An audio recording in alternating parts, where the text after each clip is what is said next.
নমস্কার, দেখছেন কলকাতা টিভি। আপনাদের সঙ্গে আমি ইন্দ্রাণী। শুরু করছি সংবাদ সারাদিন। প্রথমে যে খবরের দিকে নজর রাখবো, উত্তরবঙ্গ যাচ্ছেন না রাজ্যপাল। উত্তরবঙ্গ সফর বাতিল করলেন রাজ্যপাল সিভি আনন্দ বোস। আজ দুপুরে তার রওনা হওয়ার কথা ছিল রাজ্যপালের, তবে উত্তরবঙ্গ যাওয়া নিয়ে আপত্তি জানিয়েছিল কমিশন।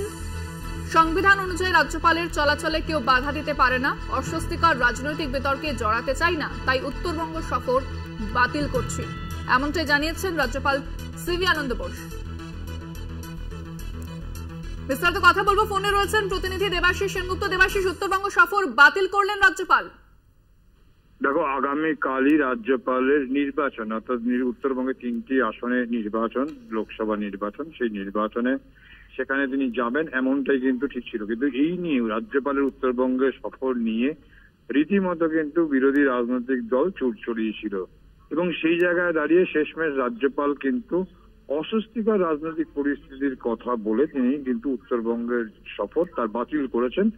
কিছুক্ষণ আগেই তিনি একটি তার অফিস থেকে, রাজভবন থেকে একটি প্রেস বার্তায় এরকমটাই জানানো যায় এবং তিনি সেখানে যেটা জানান যে বাংলার মানুষের পাশে থাকাটাই হচ্ছে আমার অগ্রাধিকার এবং আমার মেন যে লক্ষ্য হচ্ছে যে অসহিষ্ণুতার বিরুদ্ধে লড়াই করা এবং বিশেষ করে নির্বাচনের সময়, এবং সেজন্যই তার সেই পরিদর্শনের উদ্দেশ্য ছিল। কিন্তু রাজনৈতিক দাবার বোর্ড হিসাবে আমি কাউকে আমার এই রাজভবন, অর্থাৎ রাজভবনের যে অফিস, তাকে ব্যবহার করতে দেবো না।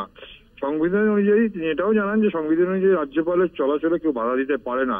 তবুও তিনি জানান যে তার চারপাশের অস্বস্তিকর রাজনৈতিক বিতর্কে জড়াতে চায় না বলেই তিনি এই সফর বাতিল করছে এবং তিনি এটাও জানিয়ে দেন যে তিনি ইমেল এবং টেলিফোনে 24 ঘন্টায় কিন্তু তার পিস রুমে থাকবে এবং তার লোকেরা থাকবে এবং প্রত্যেকের কিন্তু অভিযোগ তিনি শুনবেন। অর্থাৎ নির্বাচনে তিনি সরাসরি উপস্থিত উত্তরবঙ্গে না থাকলেও তিনি যে সমস্ত অভিযোগ তিনি গ্রহণ করবেন এবং যথাযোগ্য নজর রাখবেন, এমনটাই কিন্তু তিনি তার এই প্রেস বার্তার মধ্যে জানিয়ে দেন। ইন্দ্রাণী, ধন্যবাদ দেবাশিস। কথা বললাম প্রতিনিধি দেবাশিস সেনগুপ্তের সঙ্গে। উত্তরবঙ্গে যাচ্ছেন না রাজ্যপাল, তিনি তা জানিয়ে দিয়েছেন যে উত্তরবঙ্গ সফর তিনি বাতিল করেছেন।